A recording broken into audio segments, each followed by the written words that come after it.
And today we have with us Professor T.P. Singh, who will enlighten us more about the idea of integral humanism by Pandit Deen Dayal Upadhyay. So, without further ado, I request Professor T.P. Singh sir for his idea on integral humanism. Over to you, sir. नमस्कार. ये familiar place है. Even I can't count how many times I have been here. So the entire building, this hall, the chairs, desks, everything is so familiar, including the people here. So first of all, I would like to express my gratitude to DAV College and particular Department of Political Science that whenever they are having any program, they always remember me. And it is always a great honor and privilege to be here. I always feel delighted whenever I get any invitation, any call from here. And regularly I have been attending all the events if I am here in this city. And most of the time I am here only.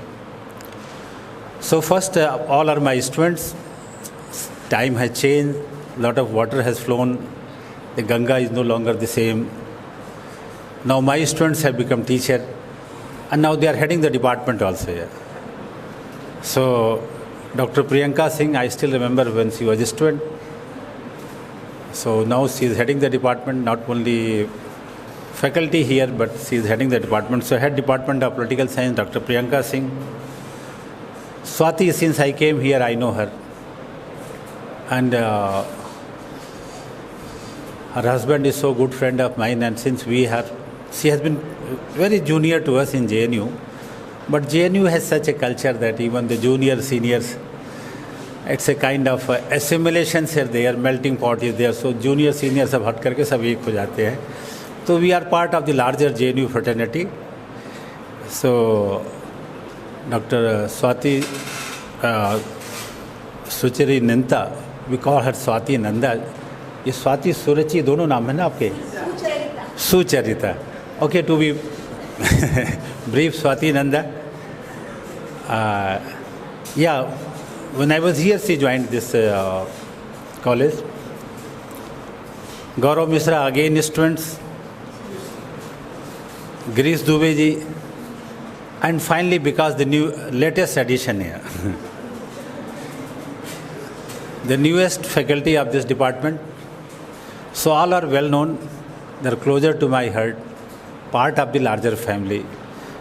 So I always feel very happy to be here, and I'm expressing my sincere gratitude to all of them for this invitation and for this opportunity. In fact, this Pandit Deen Dayal Upadhyay is a challenge. But in every challenge there is opportunity. Because challenge can be transformed into opportunity. You all know recently I joined as a Pandit Deen Dayal Upadhyay chair coordinator. Probably 6 months I have not completed it. So it is also part of my academic journey, started from as a student of international politics. बीच में मैं exclusion centre में चला गया था, तो काफ़ी exclusion पे भी काफ़ी इन्विटेशन मुझे आए, और फिर बीच में मैं एक्सक्लूजन भी काम चलाऊँ किया कि भाई I have not to disappoint the people who are inviting me, and since you are coordinator of the exclusion center, so how can you say this is not my area? So, to काम चलाऊँ working knowledge exclusion centre का, फिर now I am holding this chair. वैसे जब मुझे chair offer हुआ था तो मैंने जैन साहब से कहा था कि सर मेरा एरिया नहीं है, तो उन्होंने कहा तुमको पढ़ना पढ़ाना थोड़े है, तुमको तो वहाँ कोऑर्डिनेट करना है, एडमिनिस्ट्रेशन इज़ एंटायरली डिफरेंट. तो क्या मैं तो सिविल इंजीनियरिंग का हूँ, सिविल इंजीनियरिंग तो BHU में है भी नहीं, तो उस हिसाब से मुझे भी यहाँ का वाइस चांसलर नहीं होना चाहिए, because he is a professor of civil engineering, and since IT has separated from us, तो civil engineering is no part of BHU. तो उस लॉजिक से जाएंगे तो वो भी वहाँ के शायद वाइस चांसलर ना हो पाते, क्योंकि सिविल इंजीनियरिंग है नहीं हुआ. एनीवे, लेकिन चेयर प्रोफेसर पे आने के बाद तो अब अगर जो कोई आमंत्रित करता है कि पंडित दीनदयाल पे बोलना है आपको, तो मेरे पास I have no option, I have to accept it. I can't say ये तो हमारी और वाइस चांसलर की बात दूसरी हो गई, लेकिन यहाँ तो हमको भाई आप चेयर होल्ड कर रहे हैं। And surprise to know, Delhi से मुझे एक इन्विटेशन आया precisely because I am holding the Deendayal Upadhyaya chair, और वहाँ भी 14 तारीख को फिर मुझे बोलना है इसी सेम टॉपिक पे। अपनी कन्वीनियंस के लिए, सुविधा के लिए मैंने, not for your convenience, for my own convenience है, मैंने जो दीनदयाल जी पे जो मेरा आज का लेक्चर है, प्रेजेंटेशन है रेदर, वो मैंने 3 भागों में विभाजित कर दिया है। एक में हम उनके जीवन की बात करेंगे, और गांधी जी कहते थे कि मेरा जीवन ही मेरा संदेश है, उसी तरह से दीनदयाल जी के बारे में भी कह सकते हैं, उनका जीवन भी एक तरह से ढेर सारा मैसेज हमको देता है। दीनदयाल जी, हम सबको मालूम है, बहुत ही साधारण परिवार में पैदा हुए थे, और शायद विपत्तियों को लेके पैदा हुए थे, क्योंकि उनकी जन्म के कुछ ही वर्षों में उनकी माता जी की मृत्यु हो गई, उनके पिताजी की मृत्यु हो गई, इवन उनके नाना जी जो उनको ले गए कि पढ़ाएंगे लिखाएंगे, उनकी भी मृत्यु हो गई जब वो 10 साल के थे। उनके एक भाई थे शिवदयाल जी, वो भी मृत्यु हो गई। तो उनका जीवन में उन्होंने इतनी कम आयु में इतनी मृत्यु देखी, माता पिता, नाना जी, नानी जी, उनके सगे भाई, he has seen lot of death. और वैसे उन पे भी आए तो he also met untimely death, he was hardly 51 or 2 years, काफ़ी यंग एज में, आजकल 51-52 तो कोई ज़्यादा एज नहीं होती।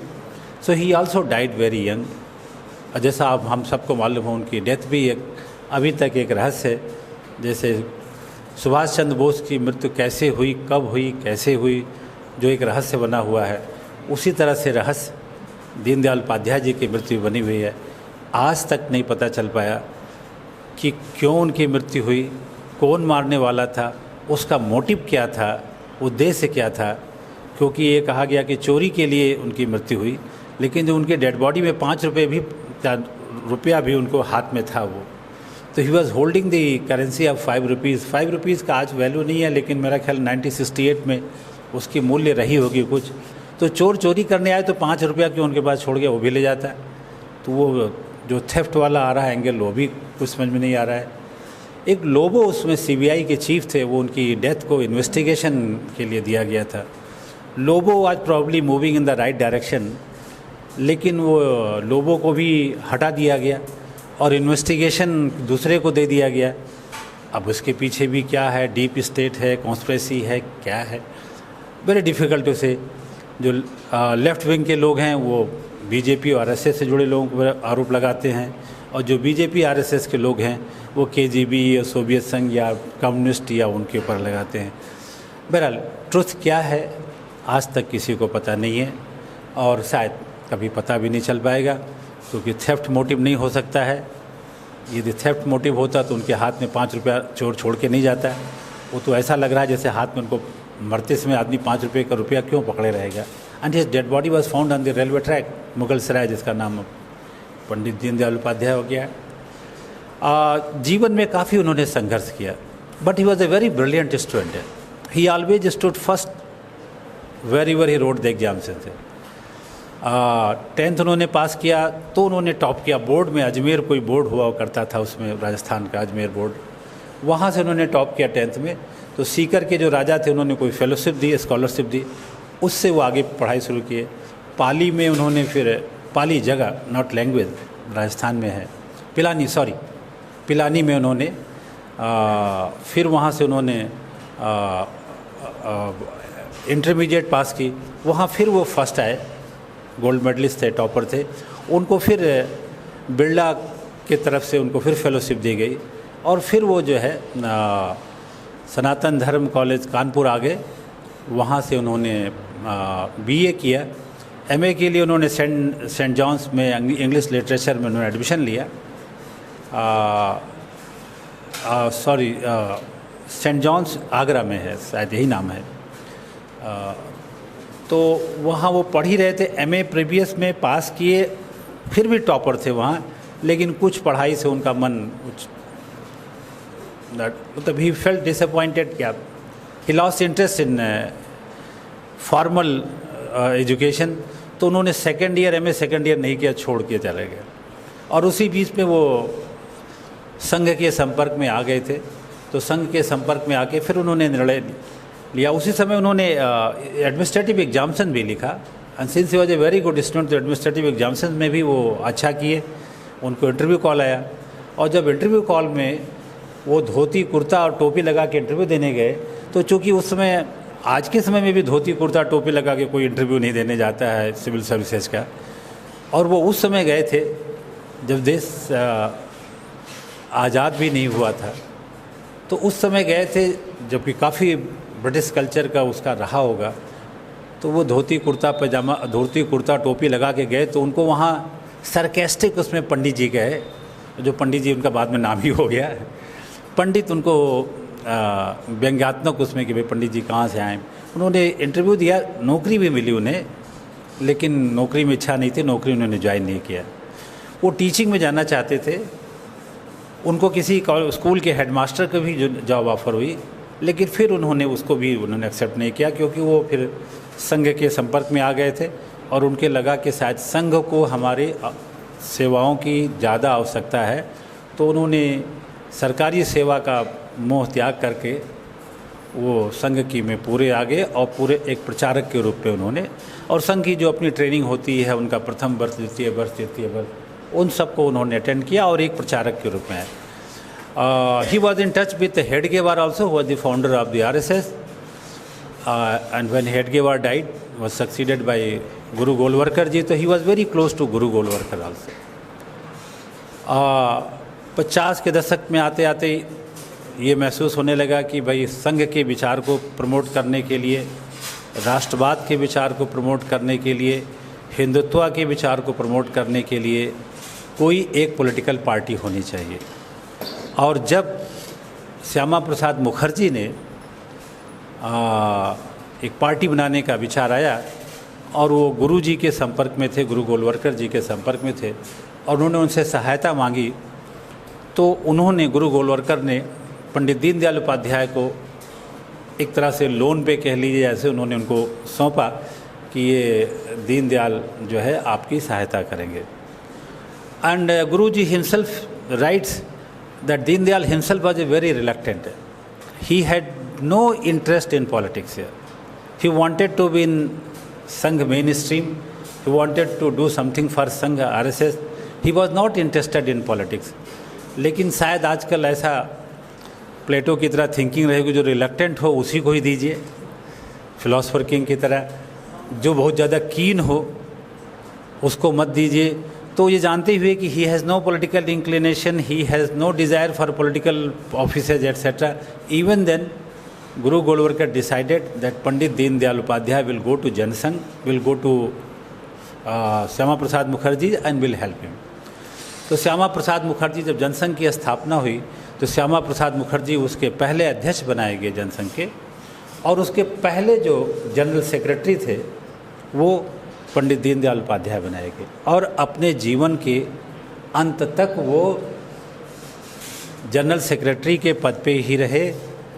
श्यामा प्रसाद मुखर्जी की मृत्यु के उपरांत उनको अध्यक्ष बनाया गया, लेकिन अध्यक्ष के रूप में शायद 2 महीना भी अपना वो पूरा नहीं कर पाए, शायद 45-46 दिन अध्यक्ष के पद पे रहने पे उनकी हत्या हो गई, मृत्यु हो गई, तो ज़्यादा वो अध्यक्ष नहीं रहे। लेकिन जनरल सेक्रेटरी के रूप में उन्होंने जनसंघ के काफ़ी काम किया, और भारतीय जनता पार्टी जो भी है जिस रूप में, या जनसंघ जिसमें था, उस जनसंघ को इस्टेब्लिश करने के, उसकी आइडियोलॉजी को तय करने की, उसकी ड्राफ्टिंग करने की, कि उसकी आइडियोलॉजी क्या होगी, उसका मैनिफेस्टो क्या होगा, उसकी क्या फ़िलॉसफी होगी, ये सब का पूरा जिम्मेदारी एज ए जनरल सेक्रेटरी के रूप में पंडित दीनदयाल उपाध्याय जी ने ही किया। और उनके इन्हीं कार्यों से इतने ज़्यादा प्रभावित थे श्यामा प्रसाद मुखर्जी जी कि उन्होंने कहा, जो कि आजकल बहुत फेमस हो गया है, इट इज़ ऑफन कोटेड, कि यह यदि हमको 2 दीनदयाल मिल जाते तो भारत का पूरा हम राजनीतिक परिदृश्य चेंज कर देते। कि तो मतलब इतना ज़्यादा, एक दीनदयाल से तो उन्होंने इतना किया कि 2 दीनदयाल होते तो पूरा जो इंडिया का पॉलिटिकल फेस था वो चेंज कर देते। ऐसा जो है श्यामा प्रसाद मुखर्जी ने दीनदयाल जी के बारे में कहा। तो इस तरह से तो इनकी जीवन रही। जीवन के बाद हम उनके कार्यों पे आते हैं, फिलॉसफी पे आते हैं, मेनली आइडियाज़ पे आते हैं, जो आपका मुख्य विषय है इंटीग्रल ह्यूमनिज्म। दीनदयाल जी की समस्या थी, कई लोग समस्या, एक बात में आप दीनदयाल जी और महात्मा गांधी काफ़ी एक दूसरे के करीबी हैं, क्योंकि महात्मा गांधी ने भी अपने सभी विचार भारतीय परंपरा, भारतीय प्रथा, भारतीय उससे लिए। महात्मा गांधी के विचारों पर पाश्चात्य उन्होंने अध्ययन जरूर किया, लेकिन जो कुछ भी उन्होंने ग्रहण किया वो सब अपनी भारतीय प्रथा परंपरा से। महात्मा गांधी से भी आगे जा कर के दीनदयाल जी ने भी जो भी उनकी अपनी संकल्पना थी, कंसेप्ट थे, थियरी थे, थ्योरेटिकल फ्रेमवर्क था, जो कुछ था, उन्होंने उन्हें भारतीय ज्ञान परंपरा से, भारतीय जो सांस्कृतिक परंपरा रही, धार्मिक परंपरा रही, ज्ञान परंपरा रही, वहीं से उन्होंने सब ये जो इंटीग्रल ह्यूमनिज्म की जो बात होती है, अब इंटीग्रल ह्यूमनिज्म के बारे में कंसेप्ट आया कहाँ से? तो मैंने जो लिटरेचर सर्वे किया उसमें दो विचार मिले। एक जगह मिला कि 1921 में जो है लाल बाल पाल वाले जो बिपिन चंद्र पाल थे, उन्होंने इंटीग्रल ह्यूमनिज्म शब्द का पहली बार प्रयोग किया। ये एक रेफरेंस में। और दूसरा जो है, अभी हम लोगों ने BHU में काफ़ी बड़ा दीनदयाल चेयर के अंतर्गत जैकस मेरिटन एंड दीनदयाल उपाध्याय की इंटीग्रल ह्यूमनिज्म पे काफ़ी बड़ा सेमिनार किया था, हम लोगों ने कॉन्फ्रेंस किया था। तो दूसरा ये भी है कि जैकस मेरिटन से उन्होंने इंटीग्रल ह्यूमनिज्म का कंसेप्ट लिया। अब आप अगर जो समय से जाएंगे, क्रोनोलॉजिकल ऑर्डर में जाएंगे, तो definitely Pandit Deendayal Upadhyaya was preceded by French Catholic priest philosopher Jacques Maritain, और उनकी जो फिलॉसफी है वो इंटीग्रल ह्यूमनिज्म की है।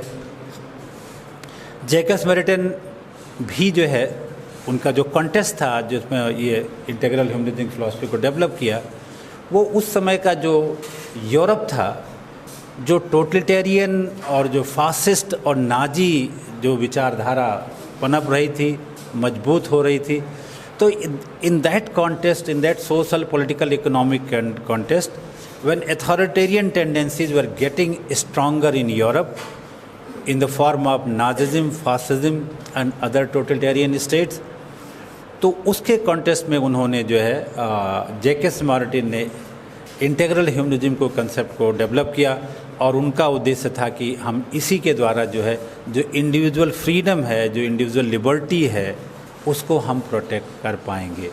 क्योंकि वो मानते थे जो टोटलिटेरियन स्टेट्स है, फासिस्ट स्टेट है, अथॉरिटेरियन स्टेट है, वो सबसे बड़े थ्रेट हैं, खतरा हैं इंडिविजुअल फ्रीडम के, इंडिविजुअल लिबर्टी के।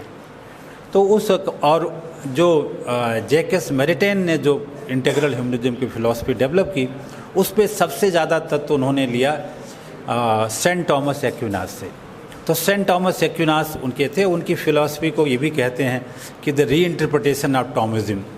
एक्विनास की जो आइडियाज़ थे, उस एक्विनास के आइडियाज़ को उस समय के कंटेम्प्रेरी वर्ड में, यानी कंटेम्प्रेरी वर्ड जैकस मेरिटन का, उसको उन्होंने अडेप्ट किया उनके सेंट थॉमस एक्विनास के आइडियाज़ को, और उसमें इंटीग्रल ह्यूमनिज्म जो है, एक तरह से आप कह सकते हैं ये री इंटरप्रिटेशन है, या एक कह सकते हैं एडेप्टेशन है एक्विनास की आइडियाज़ को कंटेम्प्रेरी यूरोपियन सिचुएशन में। जो जैकस मेरिटन की जो आइडियाज़ थी इंटीग्रल ह्यूमनिज्म का, ये यूरोप की जितनी भी क्रिश्चियन डेमोक्रेटिक पार्टीज़ थी, there are many Christian democratic parties, almost all European countries have Christian democratic parties, और जितनी भी क्रिश्चियन डेमोक्रेटिक पार्टीज़ हैं, उन सभी क्रिश्चियन डेमोक्रेटिक पार्टीज़ का जो पॉलिटिकल फिलॉसफी है, जो आइडियोलॉजी है, वो जैकस मेरिटन का इंटीग्रल ह्यूमनिज्म ही है। जर्मनी में Angela Merkel Christian democratic party की थी, सभी लगभग यूरोप के सभी कंट्री में है। और यूरोप की जो यूरोपियन पार्लियामेंट है, यूरोपियन पार्लियामेंट में सबसे बड़ा जो ब्लॉक है वो क्रिश्चियन डेमोक्रेटिक पार्टीज़ का ही है। Christian democratic parties of different countries they have come together in European parliament. तो लार्जेस्ट रिप्रेजेंटेशन जो है यूरोपियन पार्लियामेंट में, वो ये क्रिश्चियन डेमोक्रेटिक पार्टीज़ का है, और उनकी सबकी आइडियाज़ इंटीग्रल ह्यूमनिज्म का है। वो इंटीग्रल ह्यूमनिज्म जिसके प्रोपाउंडर जैकस मेरिटन थे। अब पंडित दीनदयाल उपाध्याय जी ने भी हमारे यहाँ ये इंटीग्रल ह्यूमनिज्म की फ़िलॉसफी को डेवलप किया। लेकिन यदि आप पंडित दीनदयाल उपाध्याय की इंटीग्रल ह्यूमनिज्म पढ़ेंगे तो शब्द की सामान्य समानता छोड़ दीजिए और कोई समानता ज़्यादा उसमें मिलती नहीं है, क्योंकि इनका जो कॉन्टेस्ट था, ये तो वो टॉमस एक्विनास, मुझे नहीं मालूम है, पढ़ा भी था पंडित दीनदयाल उपाध्याय जी ने नहीं, लेकिन यहाँ पे जो हमारी अद्वैत की फ़िलॉसफी है, जो मोनिज्म की फ़िलॉसफी, जो शंकर की फ़िलॉसफी है, क्योंकि अद्वैत के दर्शन शंकर का दर्शन है, हम सब उसके पास उससे हैं, तो जो वेदांत की फ़िलॉसफी है, जो अद्वैत की फ़िलॉसफी है, जो हमारी है, उससे उनका इंटीग्रल ह्यूमनिज्म है। तो ठीक है, मतलब दोनों में शब्द समानता है।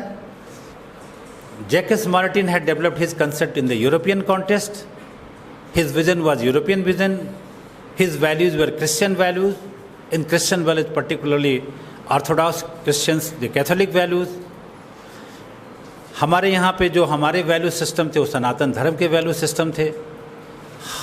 हमारा जो है शंकर की जो अद्वैत दर्शन था, वेदांत का दर्शन था, उपनिषद का दर्शन था। तो कॉन्टेस्ट अलग था, जो उनके सोर्सेज थे अलग थे, और तो ये दोनों का बिल्कुल अलग है। वो क्रिश्चियनिटी को प्रमोट करना चाहते थे, क्रिश्चियनिटी के जो वैल्यूज़ थे उनको इस्टेब्लिश करना चाहते थे, उनको एडवोकेसी चाहते थे। तो हम सनातन धर्म के जो वैल्यूज़ हैं, जो सनातन धर्म के मूल्य हैं, उनकी एडवोकेसी, उनमें फिर से स्थापित करना है। तो ये तो बात हो गई, मतलब हम अभी इसके बैकग्राउंड की, one European background and another this thing. Integral humanism की यदि हिस्ट्री में जाएंगे तो सबसे पहले इंटीग्रल दिया, तो वो 4 लेक्चर जो 70 पेज में हैं और उपलब्ध हैं, आप सब लोग पढ़िए। वैसे लोग हमारे दर्शन में है कि पहले स्वयं पढ़ना चाहिए तब दूसरों को करना चाहिए। अभी मुझे 70 पेज मिला नहीं है लेकिन मैं आशा करता हूँ जल्दी पढ़ूँगा। वो 70 पेज में ही है, तो उसको पढ़िए। उससे उनका ओरिजिनल आइडियाज़ है, वो मुंबई में उन्होंने किए। एक चारी साहब को मैंने बुलाया था हमारे यहाँ, तो उन्होंने बताया कि जब वो दीनदयाल जी 3 दिन का लेक्चर दिए थे, तो वो बचपन में वो स्वयंसेवक थे, तो उनको सुरक्षा का दायित्व दिया गया था। क्योंकि मुझे मालूम तो नहीं है क्या हो रहा है, लेकिन बोले कि वो दंड लेकर के बाहर खड़े रहते थे सुरक्षा में, जैसा उन्होंने मुझे बताया। तो he was saying that I have seen Pandit Deendayal Upadhyaya ji when I was a small child, so at that time I did not the importance of Pandit Deendayal Upadhyaya, now I am realising his importance है। सो ये तो उसका आपका मतलब हिस्ट्री का हो गया। No integral humanism है क्या? इंटीग्रल ह्यूमनिज्म वर्ड से आ रहा है इंटीग्रेटेड है। पाश्चात्य का जो दर्शन है, हम देखते हैं बाइनरी के टर्म से पाश्चात्य दर्शन हमेशा आता है, आइदर आर, और उस पर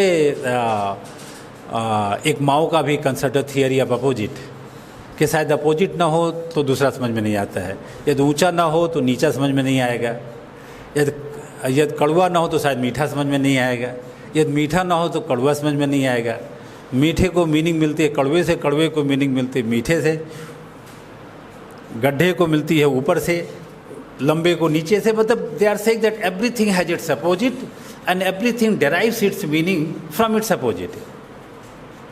तो यदि कोई लंबा आदमी है तो उसका महत्व तब तक नहीं मालूम जब तक कोई छोटा आदमी नहीं है। तो एक जो टॉलर पर्सन है, he gets its meaning from the smaller person, और स्मॉलर पर्सन भी वो टॉलर के उसमें। तो एवरीथिंग हैज़ इट्स अपोजिट, जो उनका थियरी अपोजिट माओ जेडुंग का है। और लोग वेस्टर्न फिलॉसफी में भी बाइनरी की बात हर जगह होती है। आप देखिए, उसमें एक तरफ एम्पिरिकल है तो दूसरी तरफ नॉर्मेटिव है, एक तरफ डिस्क्रिप्टिव है तो प्रेस्क्रिप्टिव है, एक तरफ थेसिस है तो एंटीथेसिस है। हम थेसिस एंटीथेसिस नहीं, हम केवल सिंथेसिस की बात करते हैं।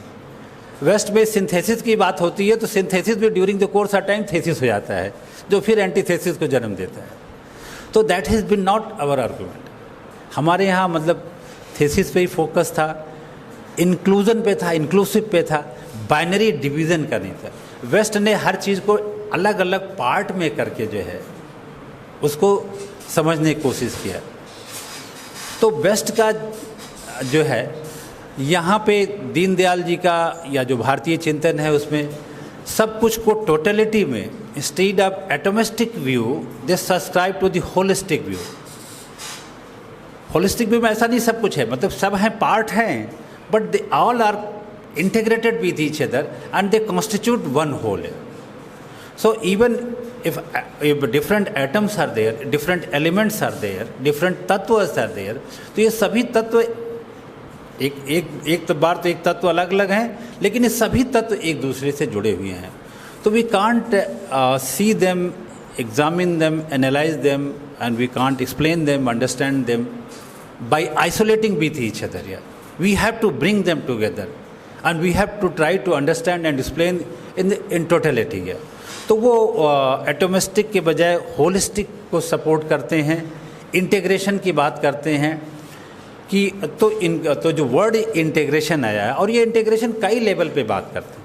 दीनदयाल जी का एक बहुत फेमस है जिसको अक्सर कोट किया जाता है, व्यष्टि, समष्टि, सृष्टि और परमेष्टि है. तो ये जो चारों हैं, व्यष्टि, समष्टि, सृष्टि और परमेष्टि, ये चार जो है. अच्छा, एक और बात भी है, ज़्यादातर दीनदयाल जी को पढ़िए या भारतीय चिंतन में तो सब चार ही आते हैं. अभी हम आगे बात करेंगे तो सब चार ही आएंगे. तो व्यष्टि मीन्स इंडिविजुअल, समष्टि मीन्स सोसाइटी, सृष्टि मीन्स यूनिवर्स, एंड परमेष्टि means you can say the Almighty, the God, the Supreme, जो भी वर्ड देना चाहें. So these four. तो ये जो चारों हैं, ये चारों अलग नहीं हैं, चारों एक दूसरे से जुड़े हुए हैं. और इन चारों को हमको व्यष्टि समझना है तो हमको समष्टि, सृष्टि, परमेष्टि भी समझना होगा, और हमको सृष्टि समझना होगा तो समष्टि और व्यष्टि और परमेष्टि भी समझना होगा. ये चारों जो हैं, इंडिविजुअल है, सोसाइटी है, यूनिवर्स है, अलमाइटी है, इन चारों में से किसी को समझना है तो we can't understand, we can't explain by isolating him from the remaining three है. So we have to understand, we have to explain by keeping all four together. लेकिन इसका मतलब ये नहीं कि चारों उसमें हैं. They are connected with each other, they are linked with each other, they are intertwined with each other, but they retain their distinct identity also. Individual की identity है, society की identity है, universe की identity है, और परमेष्टि, God, Almighty, Supreme, उनकी इसकी भी identity है.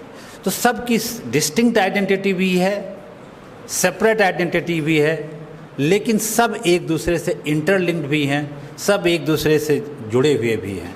तो हम उनको समझ नहीं सकते हैं, उनको एक्सप्लेन नहीं कर सकते हैं जब तक कि हम उनको एक टोटलिटी में, एक उसके साथ में नहीं रखते हैं. तो ये इंटीग्रल ह्यूमनिज्म का एक एस्पेक्ट है. दूसरी बात वो कहते हैं कि जो ह्यूमन बीइंग है, human being consist of four तत्वास, फिर चार ही हैं, व्यष्टि, समष्टि, सृष्टि, परमेष्टि, चारों, तो चार तत्व भी हैं. चार तत्व क्या है? Human being consist of four elements, four तत्व, एंड दीज फोर तत्व are body, mind, soul and intellect है. तो ये चार तत्व हैं. तो बॉडी शरीर, माइंड मस्तिष्क, सोल आत्मा, इंटेलेक्ट को क्या बोलेंगे, प्रतिभा. तो ये चार हैं. ये चार तत्व से मिलकर के मनुष्य बनता है. अब इन चारों तत्वों को हम मानव को तभी समझ सकते हैं जब हम इन चारों तत्वों को समझ लेते हैं. और किसी भी मानव में इन चार तत्व में कोई एक तत्व यदि अनुपस्थित है तो वो सही अर्थों में मानव नहीं है. सही अर्थों में मानव वो तभी है जब ये चारों तत्व एक साथ विद्यमान है. या कोई डोमिनेंस नहीं है. प्लेटो की जस्टिस में हम लोगों ने पढ़ा है, कोई प्री डोमिनेंट कैरेक्टरिस्टिक्स है, क्वालिटी है, चाहे वो रीजन का हो, चाहे एपेटाइट का हो, और चाहे वो स्पिरिट का हो, करेज का हो. तो प्लेटो जब ह्यूमन पर्सनालिटी की बात करता है, ह्यूमन सोल की बात करता है अपने थियरी ऑफ ट्रिपर्टाइट सोल में, तो वो डोमिनेंस की बात करता है कि one quality dominates others. Some का जो डिस्टिंग्विशिंग फीचर है वो उनका एपेटाइट है, they go to the working class. Some का जो डिस्टिंग्विशिंग फीचर है वो स्पिरिट है, करेज है, they go to the soldier class. And some का जो कुछ लोगों का जो डिस्टिंग्विशिंग फीचर है, जो प्रीडोमिनेंट क्वालिटी उनके सोल का है, वो रीजन है, और वो जो है फिलोसफर किंग क्लास या रूलिंग क्लास पे जाते हैं। तो वहाँ पे डोमिनेंस की बात है, यहाँ कोई डोमिनेंस नहीं है। ये दीनदयाल जी जब ये बात करते हैं, या हमारी जो भारतीय दृष्टि है, जो हमारी भारतीय परंपरा की नॉलेज सिस्टम, यहाँ पे मतलब ऑल तत्व are important, they have their own meaning, they have their own significance and all are important, and there is no question of one dominating others or one getting subordinated to others. तो चारों तत्व जो हैं, body भी महत्वपूर्ण है, और इसलिए वर्ल्डली प्लेजर की भी बात कही गई है हमारे यहाँ। जो भी है बॉडी के जो बॉडी प्लेजर हैं, भूख है, सब कुछ है। ये भी कहा गया भूखे भजन ने होए गोपाला, यानी खाली पेट जहाँ भोजन पे ही दिमाग है, भगवान की पूजा भी नहीं करने को हमारी बात की जाती है। तो जो बॉडली प्लेजर हैं, वर्ल्डली प्लेजर हैं, उनकी बात हमारे दर्शन कहता कि है। तो body is equally important, mind is equally important, mind का प्रशिष्टीकरण, उसका रिफाइनमेंट एट्सेट्रा, एजुकेशन, ट्रेनिंग, इनसे। और फिर आपका सोल है, आत्मा है। सोल का जो स्पिरिचुअल चीज़ें हैं, क्योंकि ये तो मेटेरियलिज्म में आ गया बॉडी का, लेकिन सोल जो है आपका स्पिरिचुअलिज्म में है। तो यहाँ पे जो है soul is equally important. So the point here the Pandit Deendayal Upadhyaya ji is making कि ये चारों तत्व हैं, इन चारों तत्व में सामंजस्य होना चाहिए, चारों तत्व होना चाहिए। और जब इन चारों तत्व उपस्थित हैं तभी सच्चे अर्थों में मानव है। इन चारों में से एक अगर जो अनुपस्थित है तो टेक्निकली मानव हो सकता है, लेकिन सच्चे अर्थों में जो आदर्श मानव की बात करके नहीं हो सकता है। तो ये यहाँ पे इंटीग्रेशन ऑफ 4 तत्व है। तो एक इंटीग्रेशन वो व्यष्टि, समष्टि, सृष्टि और परमेष्टि का है। दूसरा जो इंटीग्रेशन है वो बॉडी, माइंड, सोल और इंटेलेक्ट का है, 4 का। इसके बाद फिर हमारी जो दर्शन है, परंपरा है, उसमें जीवन के लक्ष्य बताए गए हैं, या जो objectives of the life, the goals of the life. उसमें जो चारों पुरुषार्थ हैं आपके, धर्म, अर्थ, काम, मोक्ष, तो ये सभी इम्पोर्टेंट है। इसमें से कोई ऐसा नहीं है कि आप अर्थ का भी अपना है, अर्थायाम की भी बात करते हैं। सो धर्म जो है आपका right conduct, artha how to earn money, acquire money, kama that is desire, इच्छा, वर्ल्डली प्लेजर्स, वर्ल्डली डिजायर्स, और मोक्ष दैट इज साल्वेशन है। तो ये चार, ये इन चारों का समावेश, इन चारों का इंटीग्रेशन फिर उतने इम्पोर्टेंट जैसे और उसका। तो सबसे पहले आपका डिज़ायर्स है। तो डिज़ायर्स की फुलफिलमेंट की बात की गई है। हमारी परंपरा, हमारी दर्शन कहता है कि डिज़ायर्स जो हैं, मानव के जो डिज़ायर्स हैं, उनको पूरा होना चाहिए। और ये भी कहा गया है कि जिन व्यक्ति की डिज़ायर्स नहीं पूरी होती वो प्रेतात्मा हो जाते हैं और फिर से जन्म लेते हैं। क्या कहते हैं, मोक्ष तभी मिलेगा जब सभी डिज़ायर्स ख़त्म हो गई होंगी, और मोक्ष अल्टीमेट गोल माना गया है। तो डिज़ायर्स का सेटिस्फैक्शन इम्पॉर्टेंट है और डिज़ायर्स का फुलफिलमेंट इम्पॉर्टेंट। लेकिन डिज़ायर्स के फुलफिलमेंट के लिए it has to be guided by the dharma. मतलब डिज़ायर्स के फुलफिलमेंट के लिए, डिज़ायर्स के रियलाइजेशन के लिए कोई अधर्म, गलत काम या जो अनइथिकल, इमोरल वो है, उसमें नहीं इंडल्ज कर सकते हैं। You have to indulge in the right conduct, जो धर्म की बात है। तो जो काम है, डिज़ायर्स है, उसका फुलफिलमेंट की बात होती है, but it has to be achieve, it has to be realise under the guidance of dharma. धर्म से अलग होकर के इनका जो है फुलफिलमेंट डिज़ायर्स का नहीं होना है। तो हर धर्म में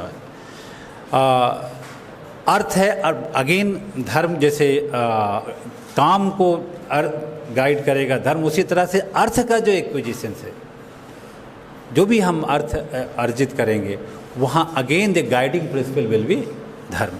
सो dharma will be the guiding principle for kama and artha. और यदि ये तीनों हो गया तो ये it will pave the way for moksha. Salvation तभी होगा जब धर्म के दिशा निर्देशन में हम अपने वर्ल्डली प्लेजर को प्राप्त करेंगे, हम अपने अर्थ को प्राप्त करेंगे, वेल्थ को प्राप्त करेंगे, और ये जो है हमको जो है मोक्ष की तरफ ले जाएगा। तो ये जो चारों पुरुषार्थ हैं, या जो उनको लाइफ गोल कह सकते हैं, या ह्यूमन लाइफ के ऑब्जेक्टिव्स कह सकते हैं, तो ये चारों में फिर से जो है इंटीग्रेशन है। तो हम जब इंटेग्रल ह्यूमनिज्म की बात करते हैं तो उस इंटेग्रल ह्यूमनिज्म में इन चारों का इंटीग्रेशन भी जो है आता है। फिर उसके बाद हमारे यहाँ 4 आश्रम की बात की गई।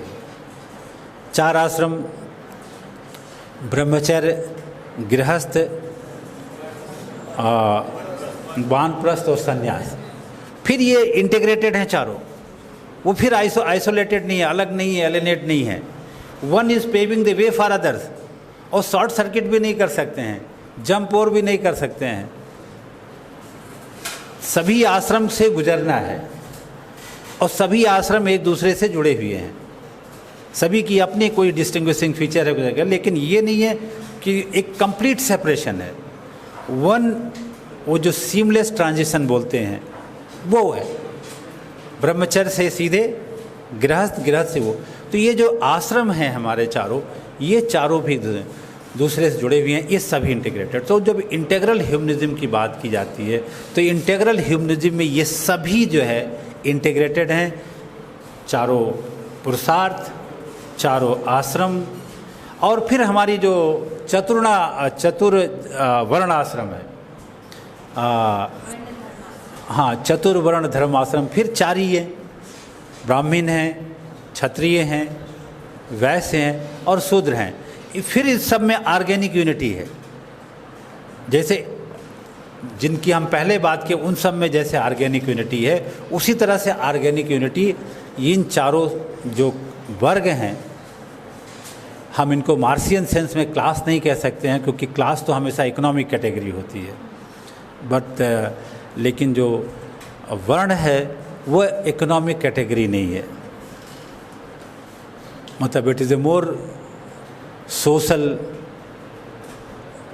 कल्चरल, अगर जो बहुत ही खोज के ज़बरदस्ती तो इकोनॉमिक डायमेंशन भी हो सकता है। तो ये जो 4 वर्ण आश्रम हैं, ये चारों जो है मिल कर के एक मतलब एक ऑर्गेनिक यूनिटी का निर्माण कर, जहाँ सब एक दूसरे से जुड़े हुए हैं। समाज का निर्माण ये चारों वर्ण आश्रम, और उसमें कोई छोटा बड़ा की बात नहीं है। वैसे उसमें ये किया गया है जहाँ कास्ट के उसमें कि ब्रह्मा के मस्तिष्क से ब्राह्मण आ गए, और उसके भुजाओं से क्षत्रिय आ गए, उसके उदर से बनिया वैश्य आ गए, और उसके थाई से जो है शूद्र आ गए। तो उसमें एक ह्यूमन बॉडी में जो है किसी को ज़्यादा इम्पोर्टेंस दी गई है, लेकिन सभी में ऑर्गेनिक यूनिटी है।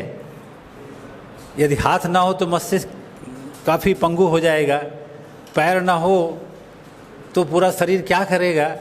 तो ऑल आर इक्वली इम्पॉर्टेंट है। So there is no question of any hierarchy कि in this hierarchical system Brahman is occupying this most exalted position and Shudra, which is at the lower level, they are not so much important. Everyone is important. All the 4 varnas are important. The thighs, the legs are as important as are the hands, and as the brain, and as the stomach. The whole system is here only. So there is organic unity, as there is organic unity in the human body. ये human body की organic unity तो plants में भी हर जगह है। तो जिस तरह से ऑर्गेनिक यूनिटी एक प्लांट में है, प्लांट के जो फ्लावर्स हैं, ब्रांच हैं, लीव्स हैं, स्टेम है, रूट्स हैं, सब में एक ऑर्गेनिक यूनिटी है। और वो मिल कर के उसी तरह से जैसे ऑर्गेनिक यूनिटी किसी एनिमल्स में है, प्लांट्स में है, ह्यूमन बीइंग में है, सभी स्पेसीज़ में है, उसी तरह की ऑर्गेनिक यूनिटी जो है ये वर्ण आश्रम के द्वारा बताई गई उसमें। तो ये सभी यहाँ भी जो है इसकी वो बात करते हैं। तो सभी का इंटीग्रेशन जो है, और इस इंटीग्रेशन में कोई हायरार्किकल इंटीग्रेशन नहीं है कि बॉडी ज़्यादा इम्पोर्टेंट है, सोल कम इम्पोर्टेंट है। सभी एक दूसरे से जुड़े हुए हैं, चाहे वो वर्ण आश्रम हो, चाहे चारों तत्व हों, चाहे वो जो है व्यष्टि, समष्टि, परमेष्टि, वो तो सभी एक दूसरे से जुड़े। लास्ट में जो है उनका मैं नेशनलिज्म पे बात करूंगा, नेशन के बारे में। नेशन के बारे में इनका विचार है दीनदयाल उपाध्याय जी का कि नेशन के लिए वो शब्द प्रयोग करते हैं राष्ट्र। जैसे धर्म का रूपांतर अंग्रेजी का रिलीजन नहीं है, वैसे राष्ट्र का अंग्रेजी रूपांतर नेशन नहीं है। Rashtra is something larger broader than nation, as dharma is something larger broader than religion. लेकिन चूंकि अंग्रेजी में शब्द राष्ट्र का नेशन ही है, तो हम अपनी सुविधा के लिए नेशन शब्द ही प्रयोग कर रहे हैं। लेकिन for clarification I want to make it clear that rashtra is much much larger and broader concept than the nation. Nation is very narrow if you compare it with राष्ट्र। तो राष्ट्र के बारे में कहते हैं दीनदयाल जी कि राष्ट्र जो है 4 चीज़ों से मिलकर बनता है। पहली वो बात करते हैं लैंड एंड पीपल, व्यक्ति, नागरिक और जमीन। तो land and people is the first requirement for a nation, land and people, और इसको वो कंट्री बोलते हैं।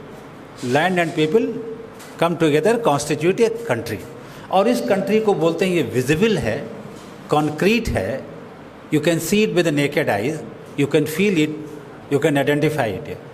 तो country consist of land and people, और एक विजिबल एंटिटी है, एक कॉन्क्रीट एंटिटी है।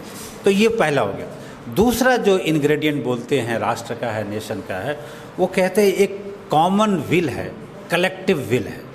बिना कलेक्टिव विल के, बिना कॉमन विल के, बिना एक कलेक्टिव कंसियसनेस के, बिना एक कॉमन कंसियसनेस के कोई भी नेशन नहीं हो सकता है। इसको आप लोग अपने शब्दों में रूसो का जनरल विल कह सकते हैं। मतलब this concept the collective consciousness is closer to Rousseau's concept of general will, but don't say, मतलब एक दूसरे टर्म को बिल्कुल आइडेंटिफाई मत करें कि उनका सामान्य इच्छा है। तो ये दूसरा रिक्वायरमेंट है राष्ट्र के लिए, land and people first, that he calls country. Second is the common consciousness और common will. The third requirement is ये well knit social political system है। बिना एक well knit social political system के राष्ट्र नहीं हो सकता है। और ये जो है, ये जो well knit social political system है, it is guided by the dharma. तो धर्म इसका गाइडिंग प्रिंसिपल है। एक ऐसा सोशल पॉलिटिकल सिस्टम जिसका गाइडिंग प्रिंसिपल धर्म है, वो तीसरा एलिमेंट है नेशंस का जो है। और अब यह हमारा कॉन्स्टिट्यूशन कह लीजिए, जो भी अम्बेडकर जी ने कॉन्स्टिट्यूशन बनाया है, तो यह भी जो भी है, क्योंकि हमारा अभी पॉलिटिकल सिस्टम इसी से चल रहा है, तो then for our own convenience we can say it constitution. So the political system, the social system और constitution, it has to be guided by dharma only. तो धर्म एक गाइडिंग प्रिंसिपल है, एक दिशा निर्देशन देता है। और यदि संविधान का निर्माण या राज्य व्यवस्था का निर्माण या समाज व्यवस्था का निर्माण धर्म के दिशा निर्देशन में नहीं हुआ, तो ढेर सारी समस्या आएगी। और फोर्थ जो कैरेक्टरिस्टिक बताते हैं वो आइडियल्स ऑफ लाइफ, क्योंकि हर राष्ट्र का, हर उसका कुछ आइडियल्स हैं, कुछ आदर्श हैं। तो वो कहते हैं कि सभी राष्ट्र का कुछ आदर्श हैं, कुछ लक्ष्य हैं। तो ये चौथा जो है ये कैरेक्टरिस्टिक है, एलिमेंट्स है स्टेट नेशन का। तो नेशन के मैं रिपीट कर दे रहा हूँ, 4 चीज़ों से मिलकर के नेशन बनता है। पहला लैंड एंड पीपल, जिसको कंट्री कह सकते हैं। दूसरा आपका कॉमन कंसियसनेस या कलेक्टिव कंसियसनेस या कॉमन विल या कलेक्टिव विल कह लें। और तीसरा जो है well knit social and political system guided by dharma. और चौथा जो है आइडियल्स और ऑब्जेक्टिव्स ऑफ दैट नेशन से। तो ये 4 मिल करके जो है नेशन का निर्माण, राष्ट्र का निर्माण करते हैं। और ये चारों जो है फिर एक दूसरे से जुड़े हुए हैं। There is a integration. Deendayal ji always talks about integration. So all are integrated. Again, these 4 are integrated. You can't separate, distinct हैं, लेकिन फिर भी एक दूसरे से linked हैं, जुड़े हैं। तो ये जो है इनका। और दूसरी बात ये कहते हैं कि दीनदयाल जी की जो कंट्री है, लैंड एंड पीपल है, और जो नेशन है, दोनों एक दूसरे को डिफर करते हैं, दोनों एक चीज़ नहीं है। कंट्री और नेशन, कंट्री और राष्ट्र एक नहीं है बल्कि अलग हैं। कंट्री के बारे में जैसा मैंने कहा कि एक विजुअल एंटिटी है, एक फिजिकल एंटिटी है, क्योंकि लैंड भी एक फिजिकल एंटिटी है और सिटीजन जो पीपल हैं वो भी एक फिजिकल एंटिटी हैं, तो दे आर फिजिकल एंटिटी। लेकिन नेशन जो है ये फिजिकल एंटिटी नहीं है। नेशन को हम महसूस कर सकते हैं, नेशन को हम ज़मीन और उसके तरह वो नहीं कर सकते। इसके आगे बात बढ़ाते हुए कहते हैं, भारत के बारे में कहते हैं कि जब हम भारत की बात करते हैं तो Bharat refers to a country. Bharat is after all a country, a territorial state, जो वेस्टफेलियन टर्म्स में हम कह सकते हैं, एक टेरिटोरियल स्टेट। व्हेन वी से दे भारत, तो Bharat Varsh refers to the country, to a territorial state. लेकिन जब हम भारत माता कहते हैं तो वो नेशन है। भारत माता राष्ट्र है, केवल भारत वो एक टेरिटोरियल स्टेट है। तो भारत माता जो है, जब हम उसको एक मदर की तरह रेस्पेक्ट करते हैं, इज्जत देते हैं और अपने उसमें करते हैं, तो Bharat is a territorial state. लेकिन जब हम भारत माता कहते हैं, जो कल्चरल नेशनलिज्म का कंसेप्ट है, जो सांस्कृतिक राष्ट्रवाद का कंसेप्ट है कि भारत माता मतलब is as sacred, as respected and it should be worshipped like mother है। तो he elevates the Bharat to the level of mother, Mata. तो भारत माता की बात करते हैं। और उसी के से जुड़ा हुआ उनका दूसरा कंसेप्ट है मातृभूमि का, कि मातृभूमि जो है उससे हमारा इमोशनल कनेक्ट है, कल्चरल कनेक्ट है, फिजिकल नहीं। फिजिकल तो ठीक है, जब ज़मीन पे हमको सस्टेनेंस वहीं से आ रहा है, सब कुछ हम जल, अन्न, पानी, सब कुछ अपनी आवश्यकता भूमि से ही पूर्ण कर रहे हैं। लेकिन वो जब मातृभूमि कहते हैं तो मातृभूमि से जो है एक इमोशनल एंड कल्चरल एंटिटी है, एक तो वो तो इट गोज़ बियॉन्ड दैट है, ये बियॉन्ड फिजिकल एंटिटी जो है। तो ये उसमें उस सेंस में ये मातृभूमि। जन्मभूमि शब्द का वो प्रयोग करते हैं, और जन्मभूमि के एक और शब्द वो एक जन शब्द प्रयोग करते हैं। एक जन क्या है? एक जन, वन पीपल वन नेशन, यानी एक राष्ट्र, एक व्यक्ति, पूरा जन से मतलब पूरा जन समुदाय। तो one people and one nation. एक जन को वो बोलते हैं एक लिविंग ऑर्गेनिज्म है। एक जन जो है एक लिविंग ऑर्गेनिज्म है, लिविंग एंटिटी है। इसमें भी ग्रोथ होता है, इसमें भी डिक्लाइन होता है, फॉल होता है, एंड होता है। एक जन ये एक लिविंग ऑर्गेनिज्म है, और यही एक जन को वो कहते हैं दिस एक जन is the basis of the rashtra, this is the basis of the nation. और यही जो एक जन की जो फीलिंग है, ये life breath of the people of that country है। ये वहाँ के रहने वाले लोगों का जो प्राणवायु कह सकते हैं इसराइल। तो ये एक जन जो है, इसी एक जन, कलेक्टिव विल, कॉमन कॉन्शियसनेस से जुड़ा हुआ उनका कंसेप्ट चिति का है। तो चिति क्या है? चिति, जैसा मैंने पहले कहा, ये यूनिफाइड कॉन्शियसनेस है, कॉमन कॉन्शियसनेस है, कलेक्टिव कॉन्शियसनेस है, कलेक्टिव फीलिंग है। और ये कहते हैं चिति जो है हर राष्ट्र की अपनी एक चिति है। ठीक, तो ये तो राष्ट्र की चिति है, उस राष्ट्र को जो मीनिंग है उसको मिलता, अर्थ मिलता है, और हर की चिति अलग है। भारत राष्ट्र की चिति कुछ और होगी, हो सकता है चीन की चिति कुछ और हो, ब्रिटेन की कुछ और हो, फ्रांस की कुछ। हर नेशन की अपनी एक चिति है, और ये चिति जो है वही जो हम पहले चर्चा कर चुके हैं, वो common consciousness, collective consciousness, common will या कलेक्टिव विल है। चिति जो है किसी भी देश के नेचर और आइडेंटिटी को डिटरमाइन करती है। The identity and nature of a rashtra, nation is being shaped, determined by chiti of that nation है। और केवल वो उसको शेप नहीं करती, डिटरमाइन नहीं करती, बल्कि उसको मेंटेन भी करती है। तो chiti is so important concept in Deendayal philosophy. So chiti determines, shapes, nurtures the nature and identity of a राष्ट्र, of a nation है। और खाली उसको क्रिएट नहीं करती है बल्कि उसको मेंटेन भी करती है। तो चिति इज सो इम्पोर्टेंट। और चिति जो है किसी भी नेशन को, chiti provides power and energy to a nation है, and this power and energy that is the distinctive feature of that nation and that has been called as Virat by पंडित दीनदयाल उपाध्याय जी। तो विराट क्या है? विराट एक पेकुलियर थिंग है। ये जो है चिति जो है ये किसी भी नेशंस को पावर, एनर्जी, एक डिस्टिंग्विशिंग कैरेक्टरिस्टिक प्रोवाइड करती है जिसका नाम वो विराट देते हैं। तो virat is the certain distinguishing feature, certain distinctive feature that you can, unique feature of a nation, of a state, of a rashtra. तो वो विराट है। और विराट जो है किसी भी राष्ट्र की जो असमिता है, जो उसकी आइडेंटिटी है, उसको प्रोटेक्ट करने का काम विराट करता है।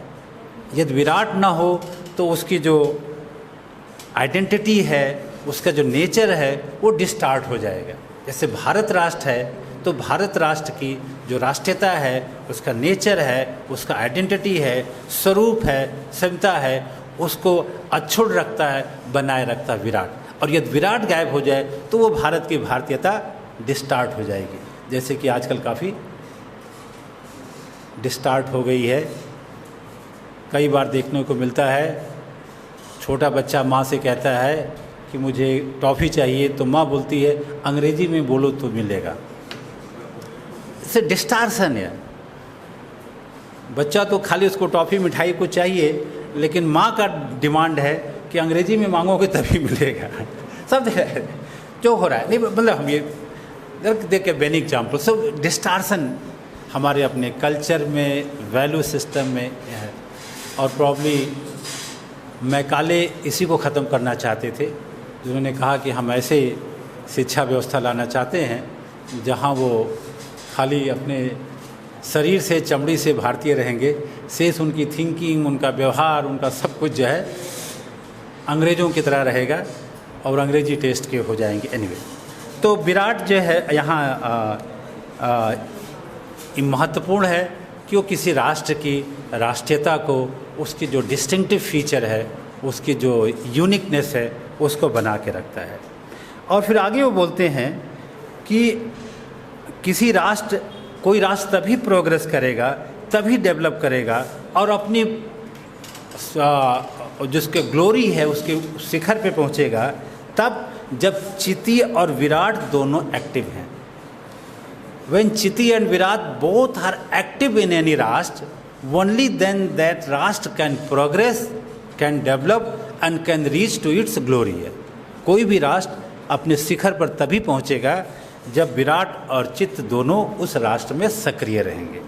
और यदि चिति और विराट डॉर्मेंट हो गए हैं, इनएक्टिव हो गए हैं, तो वो राष्ट्र जो है डिक्लाइन करेगा, फॉल करेगा और शायद वो राष्ट्र इतिहास के गर्त में हमेशा, भाई हमारे यहाँ कहा गया है ना, रोमा मिट गए, और भी क्या मुझे याद नहीं है वो इकबाल की लाइन, कुछ बात है हस्ती हमारी मिटती नहीं।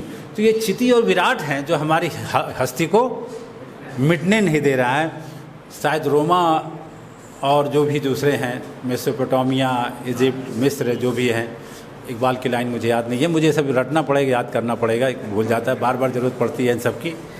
तो ये जो चिति और विराट जब तक हमारे हैं तब तक ये हमारी अस्तित्व मिटने वाला भारत की भारतीयता अक्षुण्ण रहेगी। और शायद यही रहा है, शायद ये चिति और विराट ही रहा है जो हम इतने सालों तक दिल्ली सल्तनत, मुग़ल साम्राज्य, अंग्रेज़ों का, इस सब के बावजूद भी चूँकि चिति और विराट हमारी सक्रिय थी, तो हमारी सभ्यता, हमारी संस्कृति, हमारा सनातन धर्म आज भी अक्षुण्ण है और शायद आगे रहेगा। डेमोक्रेसी की बात, इलेक्शन आ गया इसलिए इसके बात करना ज़रूरी है। तो डेमोक्रेसी के बारे में जो हमारी दीनदयाल जी का मानना है कि डेमोक्रेसी का जो इसेंस है वो डिबेट है। तो debate is the essence of democracy. और दीनदयाल जी उपनिषद का है या क्या है ये बताएंगे, शुभम वादे वादे जायते तत्वबोधा, वेद से है। हाँ, तो वादे वादे जायते तत्वबोधा, through continuous dialogue one can reach to the truth. तो यहाँ पे he is underlining, underscoring the importance of debate, the discussion in democracy, and here Deendayal ji say that it is the essence of democracy. और ये कहा कि ये जो है हमारे वेदों से, वेद सबसे विश्व का प्राचीनतम ग्रंथ लिखा गया ग्रंथ वेद ही है। तो उस प्राचीनतम ग्रंथ में ये बात लिखी कि वादे वादे जायते तत्वबोधा, through continuous dialogue we can reach to the truth. तो ये, और फिर हमारे ही जो ऋग्वेद हैं, ट्रुथ जो है वन साइडेड नहीं है। ट्रुथ जो है there multidimensional, truth is multifaceted है। सत्य के कई आयाम हैं, एक ही सत्य नहीं है। और इस बात को ऋग्वेद में कहा गया है, एक एकम सत्य विप्रा बहुधा वदंती है। Truth is one, but to reach to the truth there are different ways. Truth एक हो सकता है, लेकिन उसको कहने के तरीके या उसके पहुंचने के तरीके अलग अलग हो सकते हैं। तो ये सब जो है ये हमारी जो डेमोक्रेसी का डिस्कोर्स है, इसीलिए अभी प्रधानमंत्री ने कहा कि India is the mother of democracy, क्योंकि ये सब बातें हमारे ऋग्वेद काल में, वेद काल में, जब ये सब और शेष विश्व को पता भी नहीं था इन सब के बारे में, तब ये हमारे यहाँ प्रैक्टिस हो रहा था। और इस हमारे वेदों में, ऋग्वेद के ऋचाओं में ये सब लिखा हुआ है। तो वहाँ से तो डेमोक्रेसी के बारे में जो है दीनदयाल जी का मानना है कि जो डेमोक्रेसी हो वो हमारी अपनी डेमोक्रेसी हो, जो हम वेस्टर्न डेमोक्रेसी लाएँ। क्योंकि दीनदयाल जी ने आज़ादी के 17 वर्ष पश्चात ये इंटीग्रल ह्यूमनिज्म का कंसेप्ट डेवलप किया था। और वो दीनदयाल जी उस समय 17 साल की जो हमारे इंडियन पॉलिटिकल सिस्टम के जो पोस्ट इंडिपेंडेंट देश था, उसकी जो फंक्शनिंग थी, कार्यप्रणाली थी, उससे बहुत ज़्यादा असंतुष्ट थे। उनका ये मानना था कि नेहरू दो व्यक्ति थे जो भारतीय परंपरा से जुड़े हुए थे, उनका मृत्यु हो गई थी। एक तो गांधी थे जो भारतीय व्यवस्था परंपरा को अपनाए रखने की बात करते थे, पंचायती राज की बात करते थे। गांधी को खुश करने के लिए director principle of state policy में पंचायत राज को कर दिया, जो कि आना नहीं था, बहुत दिन के बाद आया। तो गांधी के जितने विचार थे वो director principle of state policy में, उनको व्यवहार में नहीं लाया गया। तो गांधी की भी मृत्यु हो गई। दूसरे सरदार पटेल जो भी भारतीय परंपरा की बात, उनकी भी मृत्यु हो गई। नेहरू अकेले हो गए। तो नेहरू ने पूरा वेस्टर्न मॉडल को ही उन्होंने यहाँ पे लाने का कोशिश किया, लाया भी। और नेहरू पे कोई चेक एंड बैलेंस नहीं था, क्योंकि चेक एंड बैलेंस जो महात्मा गांधी और सरदार पटेल का हो सकता था, सरदार पटेल की भी जल्दी मृत्यु हो गई, गांधी की भी हत्या हो गई। तो दोनों लोग नहीं थे जो नेहरू को रिस्ट्रेन कर सकते थे। तो ये जो है यहाँ उस कॉन्टेस्ट में तो ये जो वेस्टर्न मॉडल ऑफ डेमोक्रेसी था, उससे दीनदयाल जी बिल्कुल प्रसन्न नहीं थे। जैसे कि शायद गांधी असंतुष्ट रहते या जीवित रहते, उसी तरह से दीनदयाल जी भी नहीं थे। लेकिन फिर भी डेमोक्रेसी को not this western model of democracy, India की पंचायत राज या अपने की जो परंपराओं पर है, वो डेमोक्रेसी की बात वो करते हैं। दूसरी अर्थ आयाम की बात करके हम ख़त्म करेंगे। टाइम भी काफ़ी हो गया है कि है समय। दीनदयाल जी स्वदेशी के बहुत बड़े समर्थक थे। गांधी की तरह वो भी स्वदेशी के ही पक्षधर थे। दूसरा जो है विकेंद्रीकरण के, तो स्वदेशी एंड विकेंद्रीकरण, सेल्फ रिलायंस एंड डिसेंट्रलाइजेशन, ये उनके अर्थ आयाम के सबसे महत्वपूर्ण होते हैं। अब अर्थ आयाम में उन्होंने एग्रीकल्चर और इंडस्ट्री, कृषि और उद्योग दोनों को बराबर महत्व दिया है। और इंडस्ट्रियल डेवलपमेंट के लिए जो है उन्होंने 7 यम की बात की है। ये 7 यम है, मैं जस्ट रीड आउट कर दे रहा हूँ। Man, material, machine, market, money, motive and management. These are the 3-7 M of any industrial policy of India। इन 7 को अब वो इंटीग्रल ह्यूमनिज्म में वो आगे बोलते हैं कि इंटीग्रल ह्यूमनिज्म ओवरऑल डेवलपमेंट की बात करता है। इंटीग्रल ह्यूमनिज्म में केवल एग्रीकल्चर डेवलपमेंट की बात नहीं है, केवल इंडस्ट्रियल डेवलपमेंट की बात नहीं है, केवल सर्विस सेक्टर की बात नहीं है, वो इकॉनमी के जितने भी एस्पेक्ट्स हैं, जितने भी डायमेंशंस हैं, जितने भी पहलू हैं, सभी के इंटीग्रेटेड ऑल राउंड डेवलपमेंट की बात करते हैं। तो आप जो ब्रॉडर उसमें लेंगे आप इंटीग्रल ह्यूमनिज्म के ब्रॉडर फ्रेमवर्क में, तो इकॉनमी के जितने भी एस्पेक्ट्स हैं, industry, agriculture, service sector etcetera, उन सब का प्रॉपर बैलेंस डेवलपमेंट होगा तब तो इसकी बात ये करते हैं। और फिर वो कहते हैं कि जो डेवलपमेंट है, डेवलपमेंट जो है social, political, economic and spiritual development, ये चारों डेवलपमेंट एक साथ होने चाहिए, इनमें भी इंटीग्रेशन है। The social development, political development, economic development and spiritual development, all these four development has to happen together and in a balanced way. Lastly, individual, society, state and nation, इन सब का एक साथ इंटीग्रेटेड वे में all round development होना है। एक को individual का development at the cost of society, society का development at the cost of individual, या स्टेट या नेशन का। तो सभी चारों का डेवलपमेंट जो है एक साथ होना है।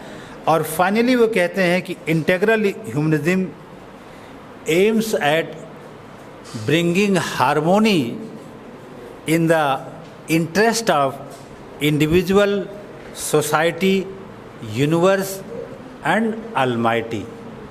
इन चारों में हार्मोनी लाना, उनमें सामंजस्य स्थापित करना, उसमें एकात्म स्थापित करना, उसमें ये जो है इंटीग्रल ह्यूमनिज्म का अल्टीमेट ऑब्जेक्टिव है।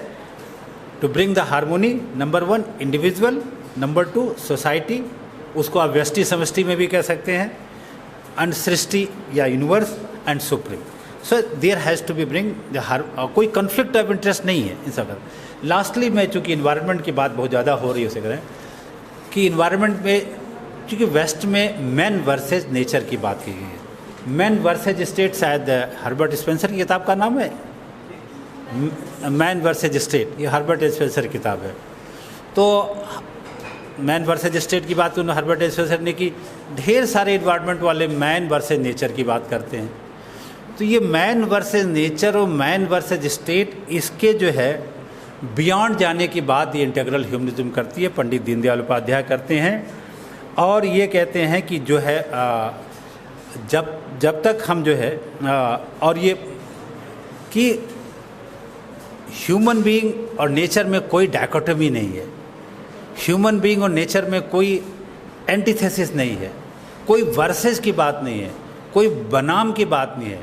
मैन और नेचर दोनों एक दूसरे से जुड़े हुए हैं और एक दूसरे पर डिपेंडेंट हैं। नेचर सर्वाइव करेगा तो मैन सर्वाइव करेगा, मैन सर्वाइव करेगा तो नेचर है। So both are getting, man is getting sustenance from the nature है। तो यहाँ वर्सेस के बजाय वो एक साथ लाने की बात करते हैं। और जो कॉन्फ्लिक्ट की बात करते हैं, जो वेस्टर्न फिलॉसफी में जो पाश्चात्य दृष्टि है, जहाँ मनुष्य और प्रकृति, व्यक्ति और प्रकृति या व्यक्ति और उसमें जो संघर्ष या विरोध की बात करते हैं, तो उसमें उसके जो है एक साथ लाने की बात करते हैं। ये दीनदयाल जी स्वीकार करते हैं कि इंडिविजुअल जो है एक फोकल पॉइंट है, एक सेंट्रल पॉइंट है। इंडिविजुअल व्यक्ति जो है एक सेंट्रल पॉइंट है, फोकल पॉइंट है हमारे डिस्कोर्स का, इन्वायरमेंट के डिस्कोर्स का। तो इन्वायरमेंटल डिस्कोर्स का मैन केवल सेंट्रल पॉइंट है, फोकल पॉइंट है, ओनली पॉइंट नहीं है, सोल पॉइंट नहीं है। तो जो एंथ्रोपोसेटिज्म के जो वेस्टर्न ये आर्गुमेंट था, उससे आए करते, वो कहते हैं कि man is important point but not the only point, not the sole point. मतलब दूसरे भी जो क्रीचर्स हैं इस यूनिवर्स में, ये पृथ्वी उनका भी उतना ही है जितना कि हमारा है, यद्यपि व्यक्ति महत्वपूर्ण हो सकता है। तो वो सभी के एक साथ लेके चल रहे थे। और कि अंतिम की जो है, जो मैं इसी के साथ ख़त्म करूँगा, ये फिर ये बताएंगे शुभम कहाँ से लिया गया है, उपनिषद से है या वेदांत से है। जो हमारी फ़िलॉसफी है, जो दीनदयाल जी की फ़िलॉसफी है, वो सभी के वेलफेयर की बात करते हैं, सभी के सुख की बात करते हैं। और वो कहते हैं कि सर्वे भवन्तु सुखिना, सर्वे सन्तु निरामया, सर्वे भद्राणि पश्यन्तु, माँ कश्चित् दुख भाग भवेत। तो सभी के जो है, सभी के सुख की बात करते हैं, सभी को निरोग होने की बात करते हैं, और ये तभी होगा जब हमारा समाज, हमारी राज्य व्यवस्था, हमारी आर्थिक व्यवस्था, हमारी सामाजिक व्यवस्था जो इंटेग्रल ह्यूमनिज्म का दर्शन है, जो एकात्म मानववाद का दर्शन है, उससे अनुप्राणित होगी, उससे निर्देशित होगी। तभी जो है सभी सुखी रह सकते हैं, और यहाँ कोई बनाम एक दूसरे का नहीं। Thank you so much. Sorry I have taken too Important to introduce Deen Dayal Upadhyay's ideologies to students in different institutions. Sir, this is very important for our students because this is a workshop on Indian political thinkers, and students should know about the different traditions that exist in Indian political thinking, especially different traditions within the nationalist political thinking of India. And as we all know, Deen Dayal Upadhyay, along with Syama Prasad Mukherjee and Vinayak Damodar Savarkar, happen to be most important ideologues of the Hindu nationalist thought in India. Thank you, sir. Thank you so much for introducing Deen Dayal Upadhyay to our students, and we really are full of gratitude to you for that. Thank you so much for sparing your time for students. I also take this opportunity to thank all the faculty members of my own department, especially the organizing secretary of this workshop, Dr. Pratima, and other teachers, Dr. Bikash, Dr. Gaurav, Dubey sir. Also my dear students from our department, from other departments of our college, and also the research scholars who could make it from Banaras Hindu University. I also take the opportunity to thank the media center of our college, and also the college authorities who made it possible for us to hold this workshop. Thank you so much. Thank you.